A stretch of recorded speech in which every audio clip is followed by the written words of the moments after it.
আপনারা সকলে অবগত আছেন, গত শুক্রবার অর্থাৎ 12ই ডিসেম্বর দুপুর আনুমানিক 2টা 25 মিনিটের সময় রাজধানীর পল্টন এলাকার বক্স কালভার্ট ডিআর টাওয়ারের সামনে মোটরসাইকেল আরোহী কতিপয় দুর্বৃত্ত ইনকিলাব মঞ্চের মুখপাত্র জনাব উসমান হাদির উপর ন্যাক্কারজনক হামলা চালায়। এতে তিনি গুরুতর আহত হয়ে বর্তমানে রাজধানীর একটি বেসরকারি হাসপাতালে চিকিৎসাধীন রয়েছেন। উক্ত ঘটনার পরপরই ঢাকা মেট্রোপলিটন পুলিশ হামলাকারীদের গ্রেফতারের জোর প্রচেষ্টা চালিয়ে যাচ্ছে। ঘটনাস্থলের সিসিটিভি ফুটেজ সংগ্রহ বিশ্লেষণ করে ইতিমধ্যে দুজন সন্দেহভাজন ব্যক্তিকে শনাক্ত করা হয়েছে। এরা হলো ফয়সাল করিম মাসুদ আর আরেকজন ছিল মোহাম্মদ আলমগীর শেখ। ঘটনার তদন্তে জানা যায় সন্দেহভাজন ব্যক্তিরা হেলমেট পরিহিত অবস্থায় ভিকটিম উসমান হাদিকে খুব কাছ থেকে গুলি করে। ঘটনার প্রকৃত রহস্য উদ্ঘাটন ও শনাক্তকৃত সন্দেহভাজনদের গ্রেপ্তারের ইতিমধ্যে বিভিন্ন স্থানে অভিযান পরিচালনা করা হয়েছে এবং অভিযান চলমান রয়েছে। সন্দেহভাজন ব্যক্তিরা যেন সীমান্ত পার না হতে পারে সেজন্য তাদের পাসপোর্ট সংগ্রহ করে পাসপোর্ট ব্লক করে দেওয়া হয়েছে। সীমান্তে অতিরিক্ত সতর্কতা জারি করা হয়েছে। এছাড়াও সন্দেহভাজন ব্যক্তিদেরকে গ্রেফতারের সহযোগিতার জন্য গণপ্রজাতন্ত্রী বাংলাদেশ সরকারের পক্ষ থেকে 50 লাখ টাকা পুরস্কার ঘোষণা করা হয়েছে। ইতিমধ্যে শেরপুরের নলিতাবাড়ি এলাকায় অভিযান পরিচালনা করে সীমান্ত দিয়ে লোক পারাপার যারা করে এই জড়িত সন্দেহে আমরা দুইজনকে গ্রেফতার করতে সক্ষম হয়েছি, তাদেরকে নিয়ে আসছি। আর র্যাব মোটর সাইকেলের যে মালিক মনে করছে এরকম একজনকে র্যাব আটক করে আমাদের হাতে সোপর্দ করেছে। প্রিয় সাংবাদিকবৃন্দ, চাঞ্চল্যকর এই ঘটনায় জড়িতদের গ্রেফতারে আমরা আন্তরিকভাবে কাজ করছি। আপনাদের মাধ্যমে সর্বসাধারণের নিকট অনুরোধ, আপনারা যদি কোনো তথ্য পেয়ে থাকেন নিকটস্থ পুলিশকে অথবা 999-এর মাধ্যমে পুলিশকে আপনারা জানাতে পারেন। আপনারা আরও জানবেন যে সেই অপারেশনের দিনে যে মোটরসাইকেলটি ব্যবহৃত হয়েছিল এটা আমরা উদ্ধার করতে সক্ষম হয়েছি। এই ছিল মোটামুটি আমাদের পক্ষ থেকে এখন পর্যন্ত এই মামলায় যে অগ্রগতি। 3 জন।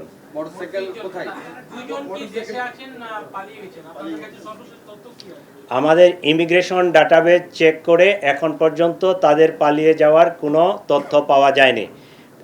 আমরা ফয়সালের পাসপোর্ট নাম্বারটা পেয়েছি, তার সর্বশেষ যে ট্রাভেল পাওয়া গেছে সেটা জুলাইয়ে সম্ভবত, সেটা থাইল্যান্ড থেকে সে আসছে, দেশে ইন করছে। এরপরে ইমিগ্রেশন ডাটাবেজে আর তার ডিপারচারের কোনো তথ্য নেই।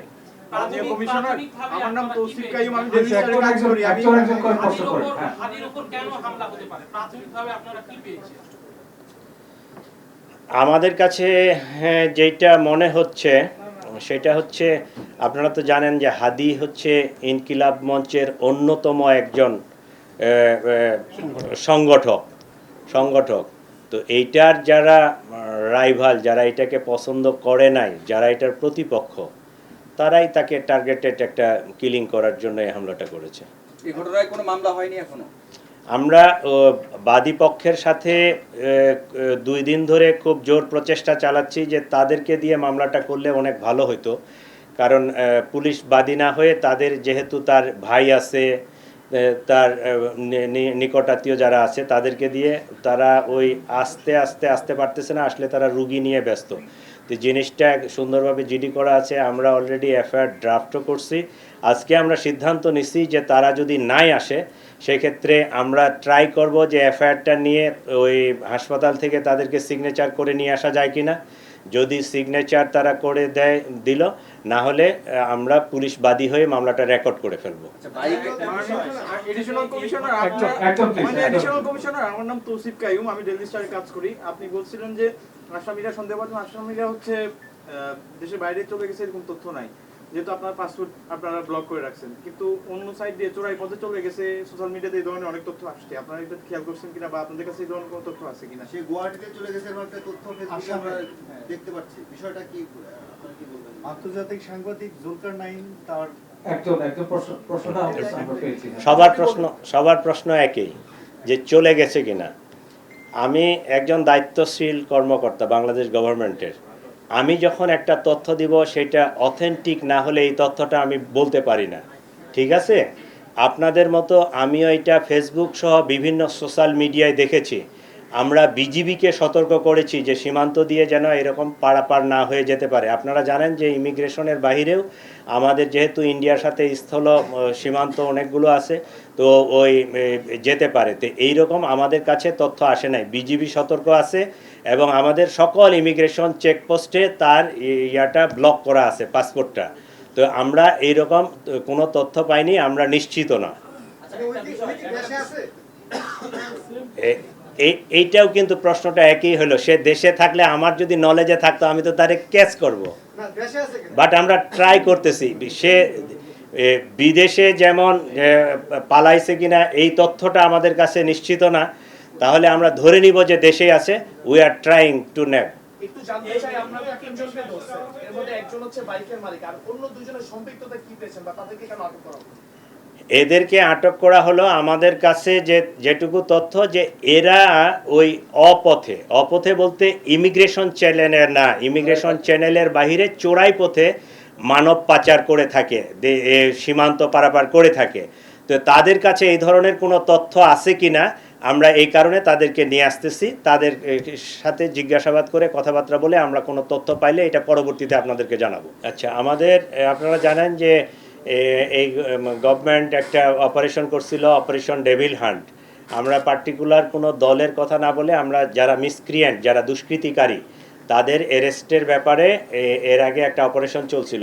এর মধ্যে অনেকেই এখনও জামিনে বাইর হয়ে গেছে, অনেকেই যারা বিদেশে পলাতক ছিল তারা দেশে চলে আসছে, অনেকে একটা নির্বাচনী ইমেজ আসছে, সবাই আসছে।